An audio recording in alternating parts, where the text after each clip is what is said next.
መሬታችን መንግስት መከላከያውን ያውጣ ከፈለገ በ3 በ4 ቀን ውስጥ ነፃ እናወጣለን። እንተዋወቃለን እኛና እነሱ። የራያ መሬትና ወልቃይት ካልተመለሰች ድረስ ኢትዮጵያ እንደ ሶሪያ ትፈርሳለች እንጂ ሰላም አይመጣም። ኢትዮጵያ ሰላም የምትሆነው የራያ ማንነት የወልቃይት ማንነት ይሄ በድሩዬ ህገ መንግስት የጸደቀው ህገ መንግስት ካልተቀደደ ድረስ የአዲስ አበባ ጉዳይ እልባት እስካላገኘ ድረስ ሰላም አንሆንም። በበርበሬ ዛላውስ የብሬን ጥይት ወጥፈው ወደ ትግራይ ሲያሽሹ ተያዙ። 800 ሺህ ብር ለትግራይ ሲሰጡ ተያዙ። እርምጃ አልተወሰደም። ለምን? ሴራው ሌላ ነው። በዓለም ላይ የማይድኑ ሁለት በሽታዎች አሉ። የበታችነት ስሜትና ረሃብተኛነት መንፈስ ናቸው። አማራ በህዝቡ በታሪኩ ውስጥ የትኛውንም ብሔር ገፍቶ ያውቅ እንኳን ኢትዮጵያዊ የሆነውን ጣሊያንን አልምዶ አስቀርቷል። እንግሊዝን አልምዶ አስቀርቷል። ቱርክን፣ ሱዳንን፣ ግብጾችን አባቶቻችን አስተምረዋቸዋል። ስሜ ምስጋን ደስዬ ፋኖ ምስጋን ደስዬ ይባላለሁ። የወሎ ፋኖ መሪ ነኝ። ምስጋን እንዴት ነው? በየቦታው ስልጠና እየሰማን ነው ያለነው ያየን ነው ያለነው ዛሬም ስንታዘብ ነው ያለነው። ጎብዬ ሮቢት የተለያዩ አካባቢዎች ፋኖች እየሰለጠኑ ነው ያሉትና በማን ስር ነው የሚሆኑት? ሁሉም በየቦታው ከሆነ መልካም ነው መሆኑ። ነገር ግን ወደ አንድዝ የመምጣቱ ነገር ምን ያህል እየተሰራበት ነው? ወደ አንድስ ቢሆን ጥቅም የለውም ወይ የሚለው ላይ እንነሳስ። አመሰግናለሁ። ፋኖን ወደ አንድ እንዲመጣ አልነበረም ስራ የተሰራው። ሀገር ጭንቅ ውስጥ ስትሆን መንግስት ድረሱልኝ ጥሪ ያሰማ።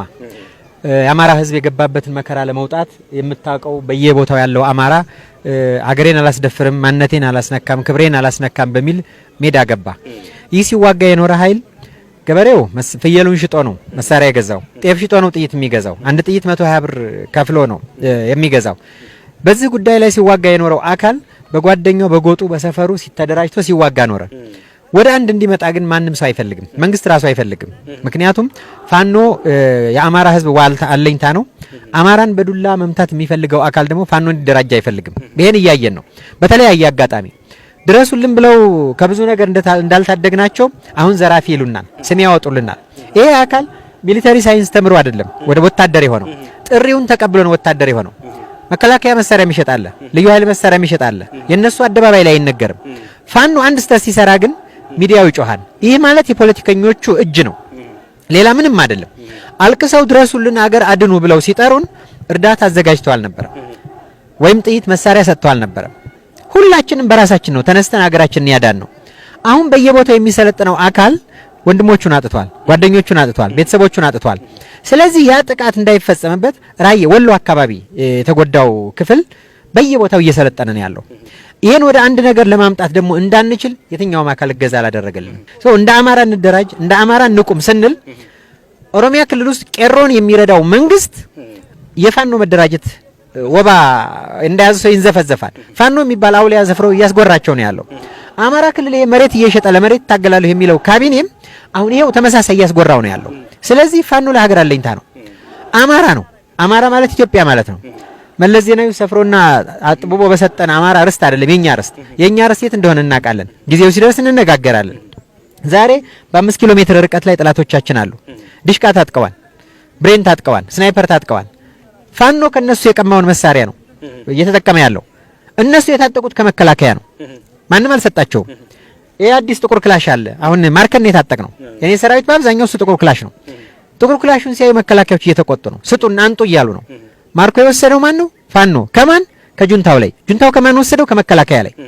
ዛሬ እንደ ጠላት የሚያዩን እንደመላሾቻቸው ወንድሞቻቸው ነው። ይህን ወጣት እንዴት ብሎ ወደ አንድ ይምጣ? እንዴት ብሎ ይደራጅ? እንዴት ብሎ የአማራ መዋቅር ስር ይግባ? ወቃሽና ከሻሽ ባለበት ካቢኔ ውስጥ ፋኖ ወደ አንድ ነገር አይመጣም። በበርበሬ ዛላውስ የብሬን ጥይት ወጥፈው ወደ ትግራይ ሲያሽሹ ተያዙ። 800 ሺህ ብር ለትግራይ ሲሰጡ ተያዙ። እርምጃ አልተወሰደም። ለምን? ሴራው ሌላ ነው። አማራን ወደ ታች ማውረድ አንገቱን እንዲደፋ የሚያረገው የተረኛው ሐሳብ በአማራ ክልል ሰዎች እየተፈጸመ ነው ያለው። ስለዚህ በየቦታው ይሰልጥን፣ ሰልጥኖ ይቀመጥ። መዋቅሩን ለመስራት ግን ብዙ አካል ሊያግዙና ሊደግፉን ይገባቸዋል። በጣም አንድ ነገር ያሳዝነኛል። የጸጥታ ችግሮች ባሉባቸው ቦታዎች ሁሉ የጸጥታው ሰራተኞች አባል ናቸው፣ ለዛ ለችግሩ አባል ናቸው። ለምሳሌ አንድ ማሳያ ልንገርህ። የትግራይ ከፍተኛ ባለስልጣን ልጆችና የአባል ሀብት ልጆች ከራያ ቆቦ 500 እና 400 ሺህ ብር እየተከፈለ ባንዴ ወደ አዲስ አበባ ይገባሉ። መታወቂያ ተሰርቶላቸው ይሄ እየተፈጸመ ነው። ይሄንን ያደረገ ቢዝነስ ውስጥ የገባ የጸጥታ ተቋም በፋኖ መካከል ጥልን አይዘራም ብለን አናምንም። ጥይት ወደ ክላሽ ወደ ትግራይ ስንልክ ማን እንዲሞትበት ነው? የአማራ ህዝብ እንዲሞትበት ነው። ከዚህ በላይ ጠላት አለን? ይሄንን የክልሉ መንግስት ያውቃል በደንብ፣ ጸጥታው ያውቃል በደንብ፣ መረጃና ክትትል ክፍሉ ያውቃል በደንብ። ለምን አይነካም? ይሄ ፋኖ የሚለው ይሄ አውሊያ ይሄ ዛራም ሰዎች ታውቃለህ፣ ፋኖ መንግስትን እያስጎራው ነው ያለው። ትልቁ ችግር እሱ ነው እንጂ ፋኖ እርስ በርሱ አይጋጭም። ምክንያቱም በተለይ ራያ ውስጥ አይጋጭም። አሁን ወደ አንድ እየመጣን ነው። ሽማግሌዎቻችን የሃይማኖት አባቶቻችን ይዘን ባለጌውን እየመከርን ያልተመከረ ቢኖረንም ጥፍራም ቢኖረንም የአማራ ሰብእና የሌለው ቢኖርም ነገር ግን እዛም ሆኖ እየታገልናቸው ነው። ተሳስተሃል፣ ተመለስ፣ ጠላት አለብን። አማራን አይጎዳም። የትግሬ ጠላት ሆነ የኦሮሞ ጠላት አማራ ነው ተብሎ በሚዘመርባት አገር ውስጥ አማራ ላይ አፈሙዝ አያዞርም። አሁን እሱን እየሰራ ነው። የሚቀረን ትንሽ ነገር ነው። ድጋፉ ግን አለ። እንደው ድጋፍ አሁን ማህበረሰቡ ድጋፉ አለ።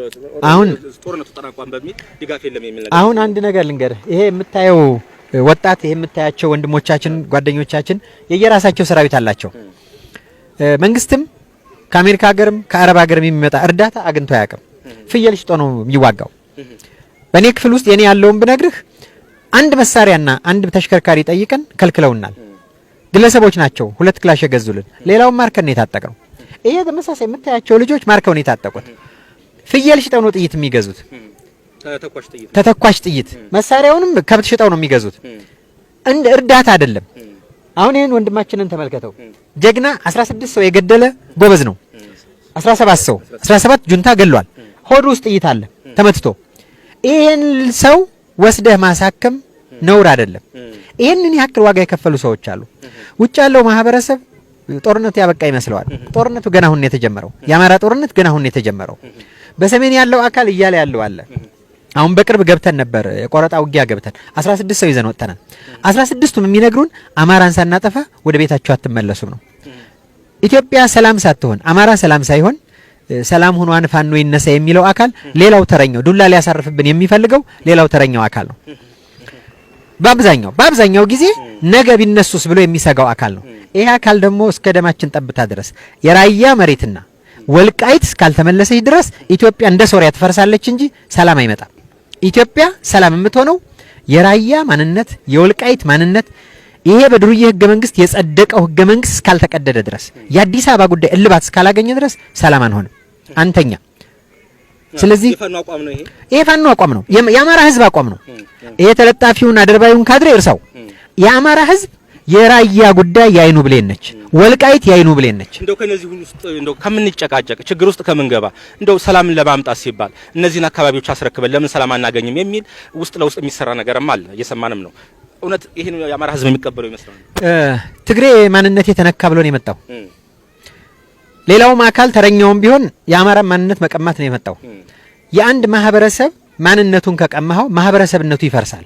አማራን ወደ ማይኖሪቲ ማውረድ የሚደረገው ትግል ለፖለቲከኞቹ ሊያገለግላቸው ይችላል። አንዱ ስልጣን ላይ ተነስተው ሊወድቁ ይችላሉ። ለአማራ ህዝብ ግን ህልውናው ኢትዮጵያ ሰላም እንድትሆን የራያና የወልቃይት ጉዳይ ካልተመለሰ ኢትዮጵያ እንደ ሶሪያ ሆና ትፈርስ። አማራ መቃብር ላይ ከአማራ ደም ላይ የአማራ ህዝብ ላይ ያልቆመች ኢትዮጵያ፣ አማራን ያላቀፈች ኢትዮጵያ ትፍረስ። ምክንያቱም ማንነታችን እንዲነካ አንፈቅድም፣ ክብራችን እንዲነካ አንፈልግም፣ የማንንም ክብር አንነካም። አማራ ትልቅ ህዝብ ነው። በአማራ ውስጥ ያሉ ኦሮሞዎች ክብራቸው ተጠብቆ ልዩ ዞን ተብለው የራሳቸው አስተዳዳሪ ተሾመው እየኖሩ ነው። በአማራ ውስጥ የሚኖሩ አገዎች እንደዚሁ፣ በአማራ ውስጥ የሚኖሩ ትግሬዎች እንደዚሁ፣ በአማራ የሚኖር አፋር አለ። ብርጎራ ድረስ እኮ የአማራ ግዛት ነው፣ አርጎባም ሳይቀር። እነዚህ ህዝቦች ተከብረው ይኖራሉ። አንድ አማራ ግን በኦሮሚያ ውስጥ ቀና ብሎ አይሄድም። መንግስት ነኝ ካለ የአንድ አማራን ህልውና ኦሮሚያ ውስጥ ማስከበር ያቅተዋል? መንግስት ነው። ይሄ መንግስት አስተሳሰብ ነው፣ የመንግስት አሰራር ነው። ምናልባት አማራና ኢትዮጵያን አያጋጭም ይሄ ነገር? ኢትዮጵያዊነትና አማራን አያጋጭም ይሄ አስተሳሰብ? ይኸውልህ ኢትዮጵያ ማለት የብዙ አበባዎች ወይም በምድር ላይ ያሉ አበባ ጌጦቿ ናቸው። በኢትዮጵያ ውስጥ ደግሞ ብሔረሰቦቹ ጌጦቿ ናቸው። ከነዚህ ውስጥ አንዱ አማራ ነው። የአማራ ግዛቱ የት ነው ብለን በታሪክ እንዳንነጋገር ብአዴን የሚባለው ሰንካላ ድርጅት በህወሓት የተቀጠቀጠው የአሽከሮች ስብስብ አማራነትን ጨፍልቆ አመጣብን። የአማራ ሀገሩ የት ነው? የኦሮሚያ ሀገሩ እኮ ነገሌ ቦረና ነው። በታሪክ እንነጋገር ካለ ከነገሌ ቦረና ውጭ በሞጋሳ ስርዓት ሁሉንም ኦሮሞ የማረግ ባህል ስላለው ሄደ እንጂ የት ነው ሀገሩ? እና መለስ ዜናዊ ለክቶ በሰጠን ሀገር እንኖራለን? አንኖርም። ነገር ግን ኢትዮጵያ ትበቃናለች። ኦሮሞ መጥቶ ራያ ውስጥ ወይም ወሎ ውስጥ ወይም ጎጃም ውስጥ ወይ ጎንደር ውስጥ ቢኖር አይከፋንም። ወላይታው መጥቶ ቢኖር አይከፋንም። ሶማሌው መጥቶ ቢኖር አይከፋንም። አቅፈን ያዝናቸው። እኛ ላይ ደማቸው የሚቀላው ጅብና ጅሎች አሉ። ስለዚህ በእነሱ መንገድ አንሄድም። ኢትዮጵያ ሰላም እንድትሆን ከፈለግን የሁላችንም እኩልነት መረጋገጥ አለባት። ትበቃናለች፣ ሀብቷ በቂ ነው። አልጠግባይ በዓለም ላይ የማይድኑ ሁለት በሽታዎች አሉ። የበታችነት ስሜትና ረሃብተኛነት መንፈስ ናቸው። ረሃብተኛ መንፈስ ያው በ27 ዓመት ውስጥ ያየነው የትግራይ ህዝብ ስኳሩንም፣ በርበሬውንም፣ መኪናውንም፣ አልጋውንም ሁሉንም ሲጭኑት ኖሩ፣ ግን አልበሉትም። አሁንም ሚኒሊክ ከ120 ዓመት በፊት ሰድቦኛል የሚል የጅል ፖለቲካ አለ። ይሄን የሚያራምደው አካል አሁንም አማራ ላይ አይኑ ቀልቷል። ስለዚህ ኢትዮጵያ እንደ ኢትዮጵያ እንድትቀጥል መከባበር አለበት። የአማራ ህልውና መከበር አለበት። የራያ ህልውና መከበር አለበት። የአማራ የራያ ማንነት፣ የወልቃይት ማንነት ካልተጠበቀ ኢትዮጵያ ሰላም ትሆናለች ብሎ እንዳያስብ ሰው ሞኞች ናቸው። አንድ ሰው ልሙት ብሎ ከወሰነ የሚያግደው የለም። አማራ በህዝቡ በታሪኩ ውስጥ የትኛውንም ብሔር ገፍቶ ያውቅ። እንኳን ኢትዮጵያዊ የሆነውን ጣሊያንን አልምዶ አስቀርቷል። እንግሊዝን አልምዶ አስቀርቷል። ቱርክን፣ ሱዳንን፣ ግብጾችን አባቶቻችን አስተምረዋቸዋል። ይሄን ህዝብ ታሪክ ለመቀማት የሚደረገው ሩጫ ዋጋ ያስከፍላቸዋል። ዛሬ ከህወሓት ካልተማሩ ሌሎቹ ነገ ከዚህ የከፋ ነገር ይገጥማቸዋል። እንዲጠነቀቁ አሳስባለሁ። ኢትዮጵያ ሰፊ ሀገር ናት፣ ለምለም ናት፣ ማርና ወተት የሚዘንብባት ናት፣ የተስፋዋ ምድር ናት። በእስልምና ውስጥ ብትሄድ ነብዩ መሐመድ ወደዛች ሀገር ሂዱ ልጆቻቸውን። በመጽሐፍ ቅዱስ ውስጥ ስትመጣ ለመብርሃን አስራት የሰጠች ሀገር ናት። ወሎ ውስጥ ያልተሳካላቸው እስልምና ክርስቲያንን ማጋጨት ነው። አሁን ይኸው እነዚህ ወንድሞች ያቸው እስልምና እምነት ተከታይ ናቸው። ስንሞት አብረን ነው የሞት ነው። አንድ ጉድጓድ ነው የገባ ነው። እኛን ለመለየት እንደማይቻለው ሁሉ ኢትዮጵያውያን መበተን እንደማይቻል ተረኞቹ ይረዳቸው ደስ ይለኛል። ሰው እንዲሆኑ ይህ ህዝብ ሰብእና የሞላ ስልጣኑ የማይከሰስ ሰብእናው የማይወቀስ ህዝብ ነው። ትልቅ ህዝብ ነው።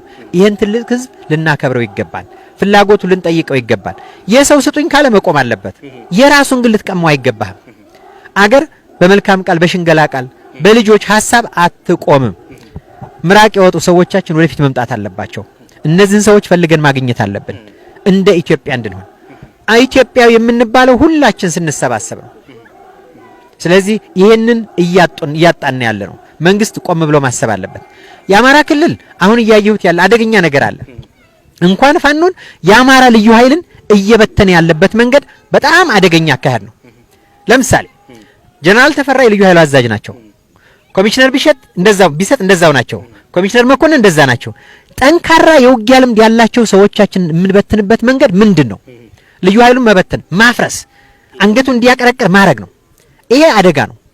የአማራ ሰዎች ለዘራቸው፣ ለቤተሰቦቻቸው፣ ለእናት ለአባታቸው፣ ለአያት ለቅድመ አያቶቻቸው ያስቀመጧላትን አገር ልጆቻቸው እንዳያፈርሱ እንዲጠነቀቁ ፈልጋለሁ። ኦሮሚያ ውስጥ አንድ አማራ ተገደለ ብሎ የሚጮህ ባለስልጣን ሰምተን አናውቅም። አማራ ውስጥ የራሳችን ሰው እየተገደለ ነው። ኦሮሚያ ውስጥ እየተገደለ ነው። ሰው ከሆኑ ይሄን ነው ማቆም ያለባቸው። ሰው አይሙት ማለት ሰዋዊ ባህሪ ነው። ስለዚህ ኦሮሚያ ውስጥ የሚሞተው ሰው እንዳይሞት በቃ አብረን እንኑር ይበቃናል ማለት ይጠበቅባቸዋል። እንደ መንፈቅ ልጅ እየቀረሹ የሚኖሩ የፖለቲካ መሪዎች በእነሱ ሐሳብ በሴራ ፖለቲካ ኢትዮጵያ አትኖር። ምክንያቱም የሃይማኖት ሀገር ናት። ምክንያቱም የታሪክ ሀገር ናት። ምክንያቱም የጀግኖች ሀገር ናት። ኢትዮጵያ የምትጠፋው ጀግኖቿ ሲጠፉ፣ እምነቶቿ ሲጓደሉ፣ ቀማኛ ሰዎች መሪ ሲሆኑ ነው። ስለዚህ ኢትዮጵያ አትፈርስም። ማን በአጥንትና በደም ላይ የተመሰረተች ሀገር የማንም ለሃጫም አያፈርሳትም። እስከ ደማችን ጠብታ ድረስ እንፋለማለን። ይሄ ሚሊተሪ የሚወልቀው ኢትዮጵያ ሰላም እስከምትሆን ድረስ አብሮን ይቆማል። እነዚህ ጀግኖች ያያቸው በረሃ ነው የኖሩት። ድንጋይ ተንተርሰው ሳር ላይ ነው ተኝተው የኖሩት። ወደ ትግራይ መሬት አልገቡም። መሬታችንን መንግስት መከላከያውን ያውጣ ከፈለገ በ3 በ4 ቀን ውስጥ ነፃ እናወጣለን። እንተዋወቃለን እኛና እነሱ። ስለዚህ ከሴራው ፖለቲካ ወጥቶ መንገዳችንን ይልቀቅ፣ እንገባለን። ትግሬ ለማጥፋት አልመጣንም። ህግ ለማስከበር ነው የቆምነው። ትግሬ ማጥፋት ብንፈልግ ተሰደው ራበን ብለው መጥተዋል። እኛ ጋር ነው የቆሙት። ካምፕ ሰርተን እንዲመገቡ ፈቅደንላቸዋል። ሰዎች ነን። ሰው ስትሆን ደግሞ ሁሉን ታቅፋለህ። አማራን እኛ አባቶቻችን ልጆች ነንና አቃፊ ነን። በዛ መልክ እንድንሄድ ካልሆነ ጥሩ አይደለም።